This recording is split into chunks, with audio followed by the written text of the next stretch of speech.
ये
शांति अध्याय यजुर्वेद का है। अब तक हमने जितने सूत्र पढ़े हैं और जितनों पर चर्चा की है वो सब ऋग्वेद की सामग्री। और अब जो हम एक परिहाना के पुरुष सूत्र पर जो चर्चा हमने की थी तो वो चारों वेदों में है, थोड़े मंत्रों के भेद से है तो लेकिन सभी में वो इसका 32वां अध्याय था। अभी जो 36वां अध्याय जो यजुर्वेद का है उसकी चर्चा यहाँ करेंगे। इसमें मंत्र तो बहुत है, पूरी संख्या भी मैं आपको बता देता हूँ। करीब 24 मंत्र हैं इस अध्याय में और उसमें एक मंत्र ऐसा है जिसके नाम से यह अध्याय जाना जाता है और वो मंत्र है, आप सब लोगों को लगभग याद होगा, इसके बाद में हमसे बोलेंगे भी, ओम यौ शांतिरं तयशपं शांति पृथ्वी शांति रापः शांतिरोषधयः शांति वनस्पतयः शांति विश्वे देवाः शांति ब्रह्म शांति सर्वं शांति शांतिरेव शांति सामा शांतिरेव। ये मंत्र भी इसी अध्याय का है।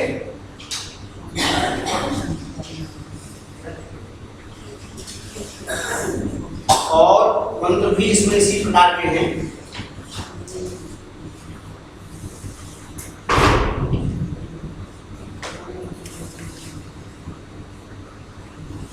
और ज्यादातर मंत्र में एक मंत्र लिख देता हूं मैं सिंपल सा, जो आपके समझ में आसानी से आ जाए।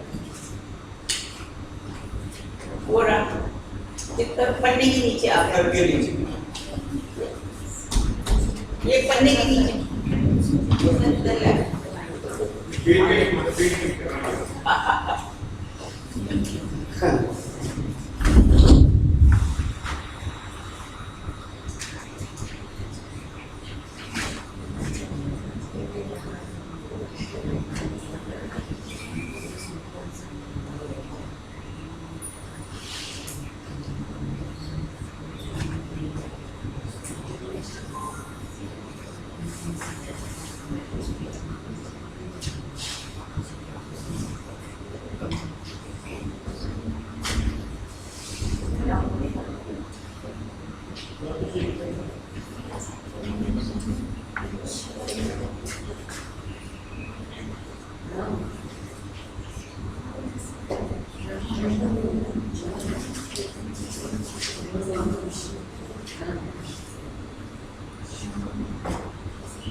एग्जाम्पल के लिए मैं एक मंत्र यहाँ लिखा हूँ। गायत्री मंत्र भी इसी में ही है, इसी अध्याय में। और पूरा जैसे हम कहते हैं भूर्भुवस्वः, ये जो आपके महाव्यावृतियां हैं इनके साथ हम चर्चा है, वो भी मैं समय बचेगा तो उसकी भी चर्चा करूँगा। ये शांति मंत्र है, महाव्यावृति, व्यावृति मैं लिख देता हूँ तो आपको समझ में आ जाएगा।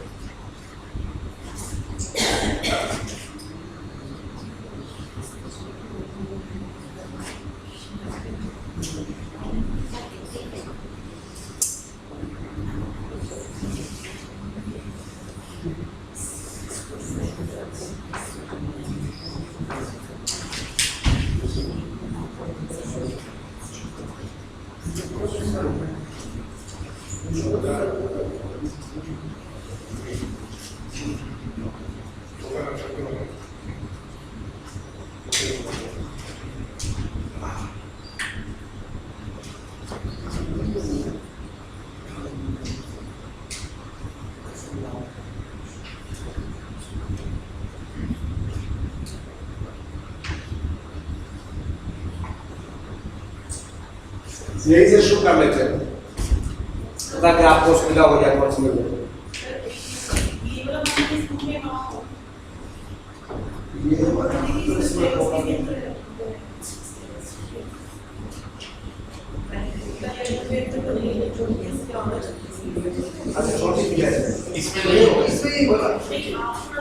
ये नहीं, वो ऐसा है जो पाठ्यक्रम वहां से आया है आपका उज्जैन से, वो हमें बढ़ाना है, तो ये हो सकता है मैक्सिमम है इसकी। नहीं होगा तो हम उसको आपको साइनोस्टाल करके दे देंगे। वो सब संकल्प वाला है, सब संकल्प वाला है, शांति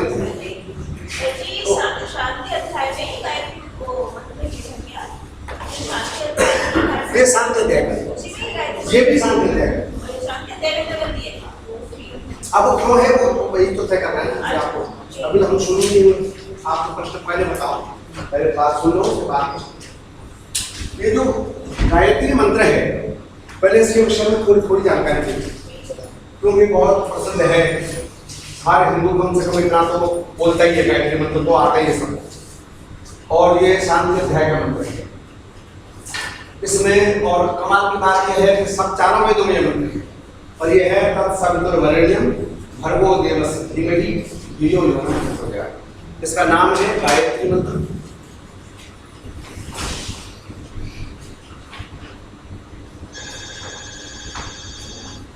ये जो गायत्री इसका छंद है, और गायत्री छंद यहां से लेकर शुरू है।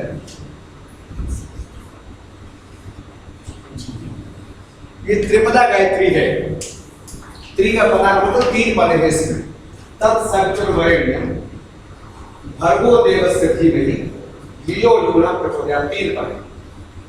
हालांकि वहां कोई विराम नहीं है बीच में, यहाँ विराम नहीं है, यहाँ पर विराम है। तो ये तीन पद है, तीन के अलग अलग अर्थ हैं,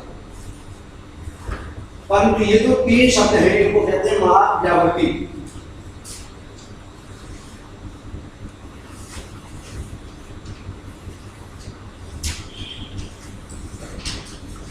ये हाय और हामे यदि संस्कृत में बी और आ उपसर्ग के साथ अगर ऋण धातु का प्रयोग हो तो होता अभिव्यक्ति है ना।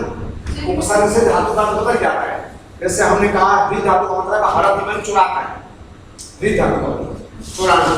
लेकिन अगर आ उपसर्ग लग गया तो क्या हो गया, आ बी उपसर्ग लग गया तो क्या हो गया, बिहार। सम उपसर्ग लगा तो क्या बना, संघार। सब क्या लगा, बिहार माने घूमना, आहार माने खाना, संघार माने मारना या बात संभालना, वो भी आता है। परिहार माने निराकरण करना, तो ये अलग अलग अर्थ हो जाते हैं। इसी तरह से व्याहृति शब्द में बी आ री टी, तो इसका मतलब है विशेष अभिव्यक्ति, स्पेशल एक्सप्रेशन। तो ये भूर्भुवस्वः, ये महाव्यावृतियां हैं। सबसे पहले तो ओम शब्द है। ओम का मतलब कितना यूज करते हैं, एक शब्द में अर्थ बताना, एक शब्द एक शब्द में, एक शब्द में इसका अर्थ है रक्षक। क्या है? रक्षक। अवति इति ओम। अवति माने जो रक्षा करता है उसका नाम है ओम। ओम का मतलब है रक्षक। अब इसके बाद इसमें जो मात्राएं हैं, जैसा हमारी प्रोफेसर बता रही है, आ, उ और मा। आ का मतलब उत्पत्ति, उ का मतलब स्थिति और मा का मतलब संहार। उत्पत्ति स्थिति और प्रलय का जो करता है उसका नाम क्या है? ओम है। ये अपने में 1 घंटे का लेक्चर है, उस पर मैं चर्चा नहीं कर रहा। भूर्भुवः स्वः। भू का मतलब है प्राण स्वरूप, भुवा का मतलब है दुखों का नाश करने वाला, स्व का मतलब सुख स्वरूप। भुवा प्राण, भूर से वही प्राण। ये मैंने नहीं कहा, ये ब्राह्मण ग्रंथ में लिखा है, शब्द ब्राह्मण में। भू का मतलब है प्राण स्वरूप। अब हमारे जो हरिसिंह जी हैं वो सोच रहे हैं ये पंडित जी कुछ भी बक देता है। हमने भूमानी पृथ्वी पढ़ा था, हमने भूमानी होना पढ़ा था, और ये भूमानी प्राण निकाल से निकाला। तो मैं कुछ निकाल कर नहीं लाया, मैं जो शास्त्र में वही आपको बता रहा हूं। देखो, भवति अस्मिन् इति भू, वही आपका भू का मतलब होना, जिस पर सारे काम सारे व्यवहार होते हैं। यस्मिन् सर्वे व्यवहाराः सर्वाणि च कार्याणि भवन्ति इति भू। ये धरती पर सारे काम होते हैं, पाप भी यही होते हैं और पुण्य भी यही। ज्ञान की आराधना भी यही होती है और पाप का आचार भी यही होता है। इसलिए इसका नाम पृथ्वी का नाम भू है। लेकिन यहां भू का मतलब पृथ्वी क्यों नहीं किया? और एक है भू का मतलब होना, अस्तित्व, एक्जिस्टेंस, जो खुद रहता है उसमें सब रहते हैं, वो भी भू है। लेकिन इन्होंने कहा प्राण। अच्छा ये बताओ, पृथ्वी भी रहे, अंडे भी रहे, जल भी रहे, पर श्वास न रहे तो आप रहोगे? जिसके होने से सब रहे वो भू है, और जिसके होने से कुछ न रहे वो अभू है। तो भूर्ति वही प्राण। प्राणयति सर्वम जगति भू। प्राण से ही तो सारी दुनिया चल रही।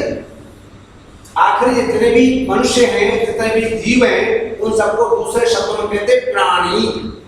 क्या बोलते हैं? प्राणी का मतलब क्या है? प्राणान गृह्णन्ति इति प्राणिनः।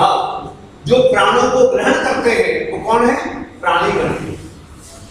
इसलिए प्राण के होने से हम हैं, प्राण के नहीं होने से नहीं है। भू का मतलब है एग्जिस्टेंस, हमारे अस्तित्व किससे है? प्राण से है। इसलिए कहा भूर्ति वही प्राण। ये वैदिक अर्थ है और ये मेरा नहीं है, ध्यान रखना। ये उपनिषद का और ये साथ साथ ब्राह्मण ग्रंथ की व्याख्या है। वेदों को हमारे ऋषियों ने कैसे समझा, जो कुछ उन्होंने समझा उसको समझने की कोशिश की। उन्होंने ऐसा कैसे लिख दिया? फिर कहा भुवः। भुवा का मतलब क्या है? भू के ही चलते भू भुवौ भुवः। तो कहते भुवा का मतलब है भुवा की अपान। भुवा भू का अर्थ किया उन्होंने अपान। अपान का मतलब है अपान है दूरी करो, सा अपान, जो दूर करता है उसको दुखान दूरी करो। हमारे जीवन के दुखों को देखो, अगर हम ठीक से श्वास आ रही है, ठीक से हम सो पा रहे हैं, ठीक से हम बैठ पा रहे हैं, यही हमारा भुवन है। यही हमारे संसार को भी भुवन कहते हैं। इसलिए भुवन कहते हैं कि संसार में बड़ा आनंद है। ये ना सोचिएगा सब संसार तो नानक दुखिया सब संसार, और सारे दुखिया सुखिया जो है जमुना पार। एक जमाने में क्या करते थे लोग, नानक सुखिया सब संसार और सारे दुखिया जमुना पार। अभी तो कीमत बढ़ गई वहां, तो सुखिया हो गए। भुवा का मतलब है दुखों को दूर करने वाला। अपाने सर्वान दुखानि भुवा। उपनिषद में यही कहते हैं। स्व स्वहरिति ज्ञानः ज्ञानेति व्याप्नोति सर्वं जगति स्व। जो सारे जगत में व्याप्त है और सबको सुख देता है। ज्ञानेति सुखम ददाति इति स्व। भूर्भुवः स्वः। इसके विषय में अलग अलग ऋषियों के, अलग अलग विद्वानों के अलग अलग मत हैं। इस पर इतना चिंतन हुआ है, एक पूरा ग्रंथ केवल भूर्भुवः स्वः पर लिखा जा सकता है। इतना ज्यादा उपनिषदों में ऋषियों ने इस पर चिंतन किया है। उन्होंने कहा ओम भू, ओम भुवः, ओम पहले ऐसे जाप की विधियों पर ऋषियों ने अपने अपने अनुभव लिखे, लेकिन वो सब छोड़ दीजिए। फिर कहा तत् सवितुर्वरेण्यम। तत् माने वह कौन? वह भू, वह भुवः, वह स्वः। तत् वह ओम जो भू स्वरूप है, भुवः स्वरूप है, स्व स्वरूप है, प्राण स्वरूप है, सुखनाशक है, सुख देने वाला है, तत् ओम। अब ओम की संख्या तत् क्यों की 7 होने की? संस्कृत का कोई विद्वान हो बताए? क्योंकि ओम शब्द जो है वो लिंग रहित है, अव्यय है। अव्यय तो शुलिंगेषु सर्वासु के विरुद्धु और सर्वेषु च वचनेषु यज्ञवेदी तदव्यय। अव्यय वो है सभी वचनों में, सभी विभक्तियों में जो समान रहता है वो अव्यय होता है। तो तत् इसलिए कहा कि अनिश्चय नपुंसकम, जहाँ लिंग निश्चित न हो वहां नपुंसक का प्रयोग करें, शास्त्र का निर्माण नहीं करेगा। इसलिए कहा तत् माने वह प्रभु सवितुर्वरेण्यम, वह सविता रूप है। तत्सवितु, तस्य सवितु वरेण्यम, उस सविता का वर्ण करो। वर्ण करने योग्य है वह सविता क्या है? वो ओम क्या है? वर्ण करने योग्य है। वो कैसा है? कहते सविता स्वरूप सवितु, उस सविता का हम वर्ण करते हैं। सविता माने सूर्य। कौन सा सूर्य? ये तो मोटा अर्थ मैंने आपको बताया। सविता का मतलब है सूर्य के सर्वम जगति सविता, सुबह प्रेरित सर्वम जगति सविता। अब इस पर लगे तो इसी में समझ लेते हैं। जो उदित होता हुआ सूर्य है उसका नाम क्या है? सविता है। वो एक बड़ी बड़ा काम करता है। क्या कहता है? सुबह प्रेरित, प्रेरणा करता है। क्या प्रेरणा करता है? उत्कृष्ट करता है। अरे दुनिया में लोगों उठ जाओ, मैं आ गया, तुम अभी सोए पड़े हो। माँ बच्चे से कहती है बच्चे बेटा दिन आगे निकल गया, सूरज उग गया, अब दिन हो गया है, रात समाप्त हो गई है, उठ जाओ। इसलिए कहा सवितु, उस सविता का अर्थात उस ओम का जो सविता स्वरूप है, सबका प्रेरक है। कोई चीजों ने प्रेरणा मुझे दी है, एक सूर्य ने और एक वीडियो, ये तो प्रेरणा दे रहा है। इसलिए उसी को कहते हैं सुबह की प्रेरित सूर्य थे, उत्पन्न थे और सूते यानी जो सारे जगत को उत्पन्न करता है। तो सारे जगत को उत्पन्न करने वाला परमेश्वर ओम, उसका हम वरेण्यम को वर्ण करने योग्य है। देखो वर्ण करने का मतलब क्या है? सेलेक्ट करने योग्य है। तो हमारे यहाँ जब लड़के की शादी होती है लड़की की, तो दोनों के नाम होते हैं वर और वर्णी। लड़का जिसको वर्ण करता है उसका नाम वर्णी होता है और लड़की जिसको वर्ण उसका नाम क्या होता है? वर्ण होता है। जितने बारात में लोग हैं उसमें सबसे परमाणु श्रेष्ठ कौन है? वो जिसको लड़की ने चुना है। और हम सब मान लो इस संसार के लड़के लड़कियां हैं और हमने अपने जीवन के लिए जितने जीवात्माएं वो अगर किसी को वर्ण करती है तो कौन है? परमेश्वर। जो द्वार सपर्णा शैला सखाय समानं वृक्षं परसस् सुजाते तयो रण्य पिप्पलम भागवती अनसना कन्या विचाकशी। कहते दो सगे मित्र हैं, एक का नाम जीवात्मा है, एक का नाम परमात्मा है। द्वार सपर्णा शैला सखाय, दोनों एक ही डाली पर बैठे और डाली पर बैठ करके एक फलों को स्वादपूर्वक खा रहा है, पिपल के फलों को, और एक देख रहा है। जो खा रहा है वो कौन है? जीवात्मा। और जो देख रहा है वो कौन है? दोनों मित्र हैं। और दुर्भाग्य है एक मुंह इधर है और एक का मुंह परमात्मा जिधर मुंह करता है उधर से हम अपना चीज है ना, बातें नहीं करते। बेटा संध्या कर, बेटा मंदिर चले जाओ, बेटा गुरुद्वारा चले जाओ, बेटा क्या कहता है बुरा होते ये करने को बोले तो करो। मनुष्य सोचता है इसकी उम्र होती है, जब मरने लगो, जब दुख घेर ले, जब बिल्कुल संकट विकट आ जाए तब परमात्मा को याद करो। तो वो कुछ सोचेगा जब मैं तुझे याद कर रहा था तूने याद किया, अब तू याद कर रहा है। तो भर्गो देवस्य धीमहि, शुद्ध स्वरूप है वो, उस देव का धीमहि मानी मैं हृदय में धारण करता हूँ। या हमारे जो धिया हमारी बुद्धियों को, ना हमारी हमारी जो हमारी बुद्धियों को प्रचोदयात् मानी सर्वनाथ में प्रेरित करें। तो इसमें बुद्धि की प्रेरणा का नाम है और जिंदगी में सारी शांति हमारे प्रेम पर। बचत कैसी हो रही है, आप कितने इन्वॉल्व हो, इस पर आपकी शांति और अशांति निर्भर करती है। मुझे घटना याद है, जब मैं उनको से निकलकर दिल्ली आया तो दिल्ली यूनिवर्सिटी में हो इसलिए गया कि इंग्लिश मीडियम मैंने बी एड इंग्लिश की, पहले दिल्ली यूनिवर्सिटी में 50 सालों का एडमिशन नहीं होता था, ये हम लोगों ने पहली शुरुआत की, हो गया। अब यहाँ इंग्लिश मीडियम था जमाना, तब हिंदी मीडियम सब दिल्ली यूनिवर्सिटी में नहीं था, 100% वो समझ में नहीं आता। निरुक्त को अंग्रेजी मीडियम में पढ़ाया तो क्या पता, फिर भी हिम्मत नहीं हारी, करेंगे। तो फिर बाद में फाइनल में मार गया शुरू। तो मैं उस वक्त की बात बता रहा था कि उस वक्त हमको ये बात ध्यान में आई कि कैसे आगे परिश्रम करना है, कैसे आगे बढ़ना है। तो बढ़ने के लिए बड़ी प्रेरणा जीवन में प्राप्त, और उस प्राप्ति के लिए वेद ने हमारी बड़ी सहायता करी। एक विवाह संस्कार में मैं गया, पंडित नाम का संस्कार कोई कर, जब वो कर लिया तो अब नौकरी करनी है तो पहले वो काम करते, 2 शादियां एक रात में पढ़ी और वेद का पेपर, सवेरे वेद का पेपर। मना कैसे करें, अगर मना करते तो मास्टर निकाल देते, और अगर वो करेंगे तो पढ़ नहीं पाएंगे। लेकिन बावजूद इसके हमें मेरी डिस्टिंक्शन आई थी, जानते हो क्यों? मुझे पता नहीं चला किसके आगे किसका था। जब उन्होंने बुलाया कोई पकड़ दो तो आधा पौना घंटे में निपटाया काम, और बाकी जो है अपना बस वेद पढ़ते रहे। यही पुस्तक थी वेद संग्रह के पहले तो एमए में थी तो उसको पढ़ो, और बारी की तरफ जो है बरात के दरजान की तरफ सब चल पड़े, उधर को खत्म हो गया। वहाँ जाकर बैठे, खाना वाना खाना नहीं तो खाएंगे तो नहीं जाएंगे, बगैर खाना खाए थे। और तो हमारे ऊपर डिपेंड करता है कि हम दुनिया में कितने इन्वॉल्व होते हैं, कितनी अशांति को हम ओढ़ते हैं, है ना।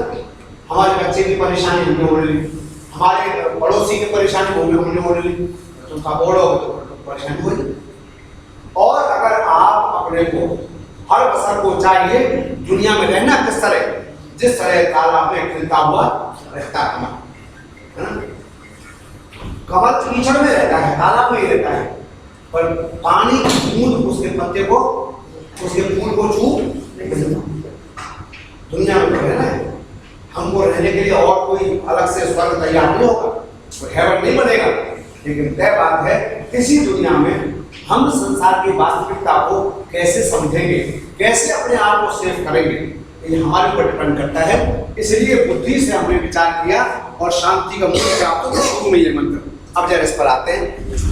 शम्यो मित्रः नः मित्रः शम भवति। मित्र शब्द संस्कृत में नपुंसकलिंग है। प्रोफेसर साहिबा को अच्छी तरह पता होगा, आप लोग संस्कृत थोड़ी जानते हैं, उनको मालूम। मित्र मित्रे मित्राण, और वेद में मित्र शब्द पुल्लिंग भी है और नपुंसकलिंग भी है। नियम है बहुलम छंदसि। छंदसि माने वेद में बहुलता से लिंग परिवर्तन होता है।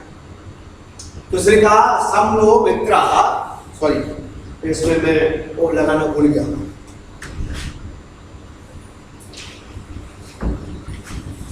तो मित्रः नः शम भवति।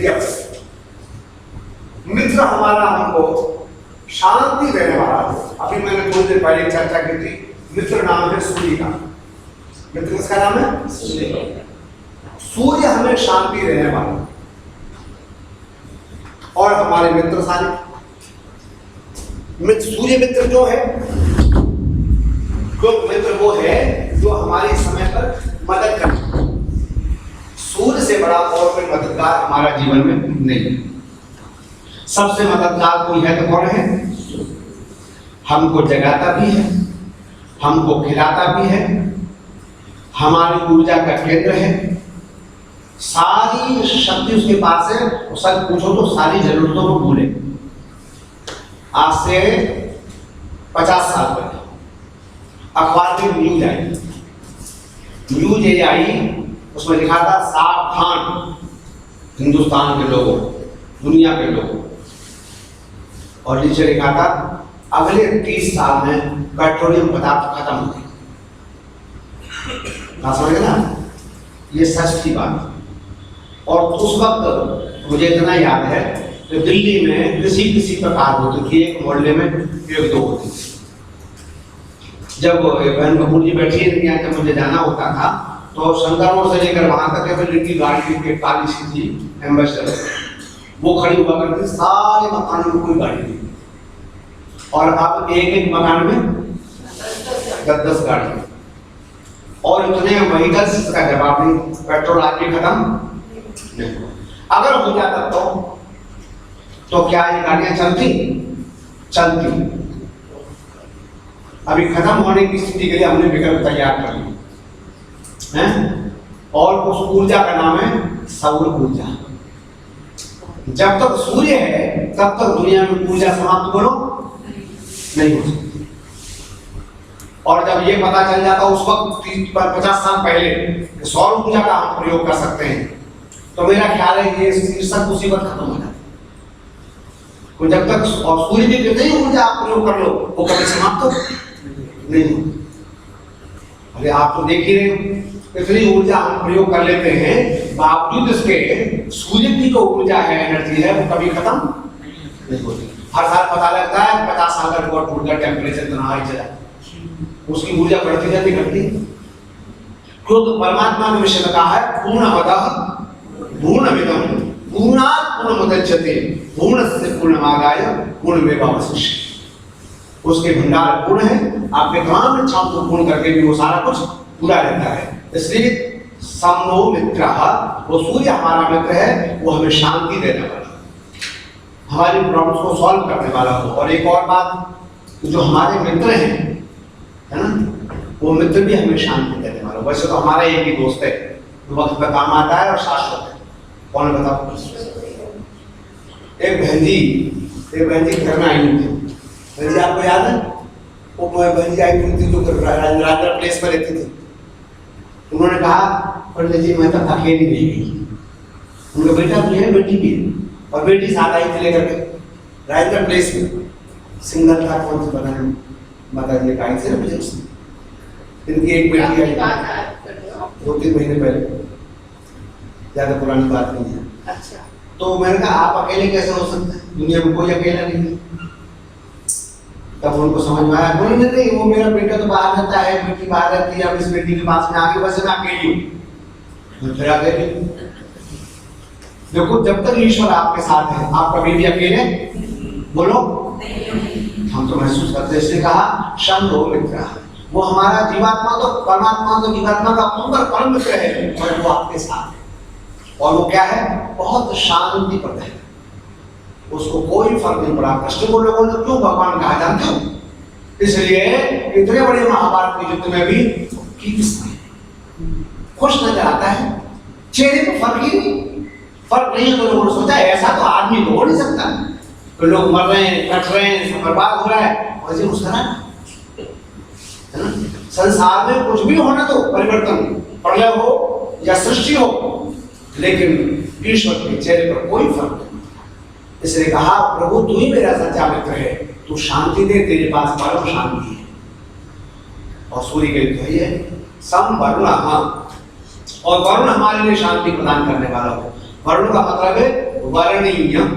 वरुण कहते हैं जल के देवता, और वरुण कहते हैं सायंकाल के सूर्य को। जो प्रातः काल का सूर्य है वो मित्र है, और जो सायंकाल का सूर्य है वो वरुण है। जी हाँ, आप वेद को पढ़ेंगे, इस पुस्तक को पढ़ेंगे, इसमें सूक्त है वरुण सूक्त, और उस वरुण सूक्त को जब आप पढ़ेंगे तब आपको पता चलेगा। हाँ जी, इसी में नहीं, वो दूसरी वाली वैदिक संग्रह, तो वहां वरुण सूक्त है, और वहां वरुण का वर्णन लिखते हुए लिखा जो सायंकालीन सूर्य, दो ही काल का सूर्य देखा जाता है आंखों से। एक कौन सा? उदय होने वाला, और एक कौन सा? सनसाइट और सनराइज। राइजिंग सन को आप देख सकते हैं और साइडिंग सन को आप देख सकते हैं, क्योंकि दोनों ही सूर्य जो है वो शांति कारक है। और बाकी सूर्य की स्थिति सारी क्या है? रेटिना खराब कर देंगे, है ना। इसलिए कहा शंभो मित्र सम वरुण, प्रभु आप तो हमारे जीवन का अंत है, शुरू से आखिर तक साथ देने वाले सूर्य की तरह से। अब वो शांति देने वाले, तो मतलब क्या है? हमारी सुबह भी शांति वाली हो और हमारी शाम भी शांति वाली। समनो मित्र सम वरुण सन्नो भवतु अर्यम कहते हैं। और अर्यमा हमारी शांति देने वाला, अर्यः ईश्वरः इति। अर्य कहते हैं ईश्वर को, अर्यः ईश्वर इति। और क्यों कहते हैं? री कहते हो धातु से अर्य शब्द बना है। कहते हैं वो प्रभु क्या है? सारे संसार को ले चलने वाला है, इसलिए उसका नाम अर्यमा है। हे प्रभु, आप अर्यमा प्रभु, आप हमें शांति प्रदान करें। और का शम इंद्रो बृहस्पति, इंद्र और बृहस्पति हमें न शम भवत, हमें शांति देने वाले। बृहस्पति भी और इंद्र भी। इंद्र माने सूर्य के हैं, इंद्र नाम परमेश्वर का है। उस पर व्याख्या मैं पीछे प्रसंग में इंद्र वाले सूत्र पे कर चुका हूँ, इसलिए अवसर नहीं है। और बृहस्पति समलो विष्णु, और हे विष्णु आप हमें शांति देने वालों हो। हे गुरुक्रम आप हमें शांति देने वाले। ये सब देवताओं से शांति की प्रार्थना इसमें की। इसी का कुछ और प्रसंग भी कर देता हूं। एक दूसरा ही मंत्र है इसका, जन्मे छिद्रम चक्षुषा प्रत्यस्मरणसो वातकर्णम बृहस्पति में तद ददातु समलो भवत भुवन से स्पति। उसको जरा देख देता हूं। वैसे तो इसमें तमाम मंत्र हैं, शम्लो वाता समवरुणा समलो भवत्वरिमा समरा गणपति देवो पर्जन्यो विवर्षतु।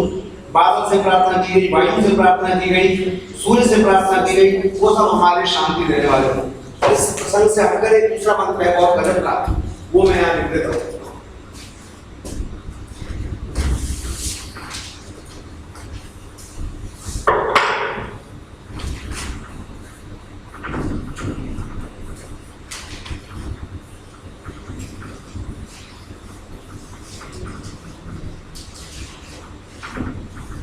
जल्दी जल्दी निकालता हूँ, बड़ी बहुत तेजी से दौड़ रहा हूँ।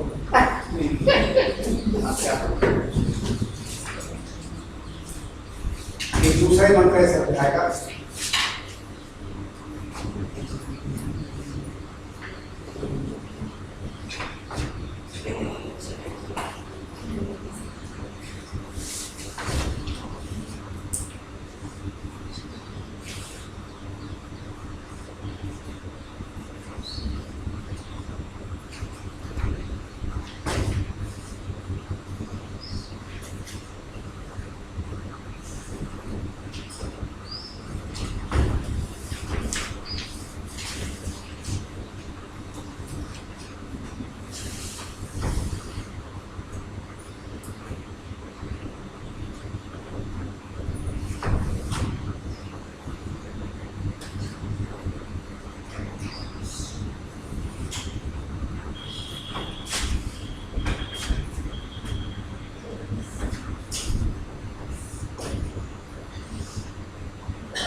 इसी अध्याय का दूसरा मंत्र है, शांति अध्याय का। बस तो ये बहुत मजेदार मंत्र था, पर मेरे नजर बाहर में पड़ा, बहुत व्याख्या के लिए वो समझ नहीं लगता। इसका जो आत्मा है मंत्र का वो है शम्नो भवतु भुवन से यस्पति, यह भुवन से पति ही सन्नो भवतु, सन्नो भवतु भुवन से यस्पति। भुवन से यह पति, वन का जो पति है, सह नो शम भवति, वो हमारे लिए शम मानी कल्याणकारी हो गई, शांति देने वाला हो। शन्नो भवतु भुवन से यह पति,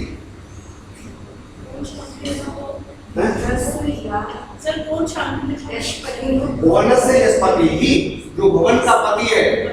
बस छोटी छोटी बचत यदि करता हूँ, बहुत ज्यादा नहीं। कितने भुवन है? हाँ, किसने बोला 14 भुवन? तेरे ताली बजा दो। अभी हम लोग 3 भुवनों के विषय में जानते हैं, एक पृथ्वी लोक, एक अंतरिक्ष लोक और एक जीव लोक। पर हमारे शास्त्रों में 14 भुवन है, 7 नीचे हैं और 7 ऊपर है। ऊपर वाले तो आपको याद है, भू, भुवः, स्वः, महः, जनः, तपः और सत्य। जो वैदिक संध्या करते हैं बोलते हैं ओम भू, ओम भुवः, ओम स्वः, ओम महः, ओम जनः, ओम तपः, ओम सत्य। ये 7 लोग ऊपर। आखिरी लोग क्या है? ये जो हमारे मुंडन भाई है, ये जो कहते हैं अल्लाह ताला कौन से आसमान पे? 7 में, चौथे पे। तो ये सारे तीन के बाद जहाँ वहाँ है, ये सब चीजें हमारी ही है, पर वो उसकी व्याख्या नहीं कर सकते, उनके पास मसाला नहीं है। और 7 लोग के नीचे वो है अतल, वितल, सुतल, रसातल, तलातल, महातल और पाताल। अतल, वितल, सुतल, रसातल, तलातल, महातल और पाताल। 7 लोग नीचे के और 7 लोग ऊपर, इनको कहते 14 भुवन। इन लोगों में जहां भी जो भी प्राणी रहता है, उन सबका पतिमा निरक्षक कौन है? समझे? वो ईश्वर।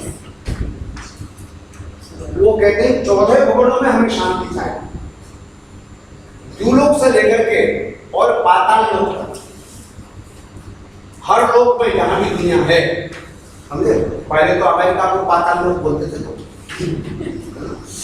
आप तो हवाई जहाज जाने लगे तो होता है तो पाताल होता है, हम पाताल में जाते। तो ये जो ग्लोबल है हमारा, ये जो हमारा ग्लोब है, उस ग्लोब के अंदाज से हमने लगाया, ये नीचे है तो ये पाताल में, ये ऊपर है तो ये तो सत्य लोक में है। तो इनमें छिद्रम चक्षुषाः,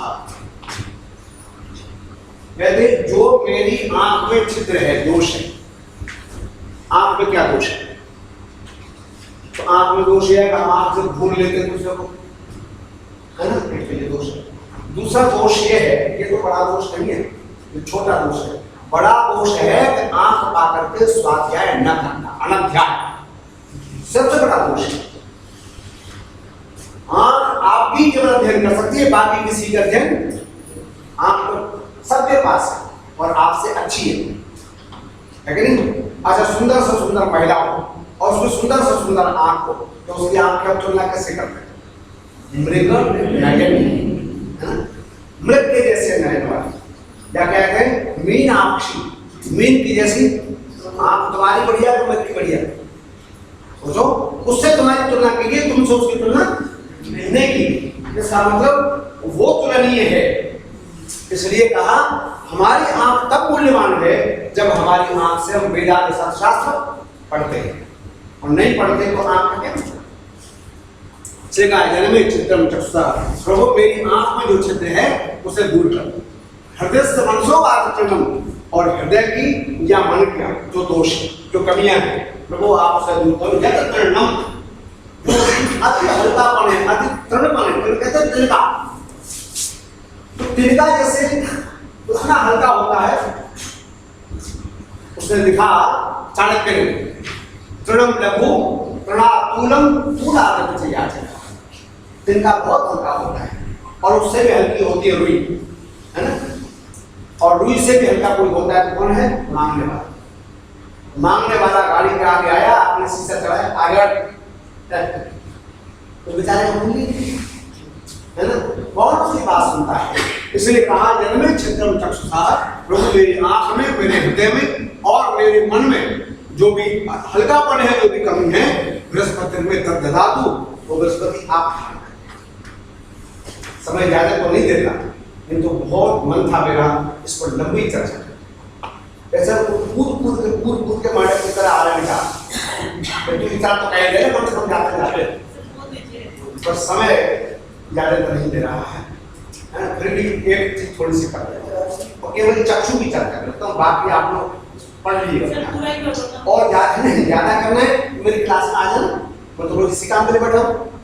भवन मुझे इतने सारे नोट देता है इस बात बताने के लिए। मेरी क्लास होती है ना बुधवार को, शुक्रवार को, माध्यम से पर यहाँ तो हमारे पास एक लिमिटेड टाइम है, इसलिए दूर दूर लोगों को जाना है। कोई फरीदाबाद से आया है, कोई गुड़गांव से आया है, कोई गाजियाबाद से आया है ना, हम भी रोहनी से आए हैं। फिर भी एक चक्षु की बात है, यहाँ चक्षु का मतलब आंख नहीं है। कैसे कुछ भी बता दो बना, तो यहाँ चक्षु का मतलब है समस्त ज्ञानेंद्रियां, समस्त ज्ञानेंद्रियां। हे प्रभु मेरी ज्ञानेंद्रियों में जो भी दोष है प्रभु आप दूर कर दो। ध्यान रखना, जब ज्ञानेंद्रियों का दोष दूर हुआ तो जीवन में शांति आई। जीवन में अशांति का कारण है मेरी इंद्रियों के विषय। और ये मेरे चक्षु को समस्त इंद्रियां मैंने अपनी तरफ से नहीं कहा। अच्छा आप बताओ, ये खाना बड़ा स्वाद बना है, बोले कैसे पता चलेगा? बोले खाकर देखो। क्या करो? खाओगे देखोगे, खाकर देखो भाई कितना ठंडा है दूध। कैसे पता चला? छूकर। बोले यार छू के देखोगे, है ना? क्या बढ़िया रिएक्शन देते हैं आगे साहब। कैसे पता? बोले सुनकर, हर एक में देखो, छूकर देखो, खाकर देखो, सुनकर। इसका मतलब है देखो की क्रिया जो है हर इंद्रिय के विषय के साथ है। इसलिए कहा जन्मे चित्रम चक्षुषा, मेरी ज्ञानेंद्रियों में जो भी दोष है मैं सब पर ही घटा सकता हूं। हमारे 5 प्रकार के चक्षु हैं, 5 ज्ञानेंद्रियां, है ना? श्रोत्र पक्ष चक्षु दिव्या प्राण और एक है मन। इसे मन को अलग किया। कहते हैं ये 6 प्रकार का प्रत्यक्ष होता है, मानस प्रत्यक्ष बोलते हैं। चाक्षुष प्रत्यक्ष है, श्रोत्र प्रत्यक्ष है, रसना प्रत्यक्ष है, हर स्पर्शन प्रत्यक्ष है, ये सब प्रत्यक्ष है। और प्रत्यक्ष में एक ही शब्द है प्रति और अक्षम। अक्षम अक्षम आपको सुना, अक्षम अक्षम इंद्रियम इंद्रियम प्रति विषय से या सन्निकर्षा फिर उत्पत्ति यह ज्ञान तत्प्रत्यक्ष। अर्थात इंद्रिय से जो विषय का ज्ञान हमें प्राप्त होता है उसका नाम क्या है? प्रत्यक्ष। तो समस्त इंद्रियों को भी पक्ष कहा गया है, इसलिए कहा चित्रम चक्षुषा। जो मेरे चक्षु में दोष है, मेरे जो हृदय में दोष है, यानी अंतःकरण और बाह्यकरण दोनों दोषों को दूर करने की प्रभु से प्रार्थना की। प्रभु से आप निकाल कर अपने पास रखें।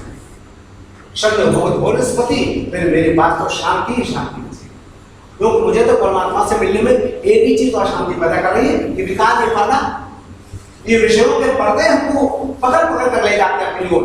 अगर ये पर्दा हट गया तो दीदार हो जाएगा इसका। छोटी सी चर्चा की, आशा है आप लाभ दूर हो गए। धन्यवाद।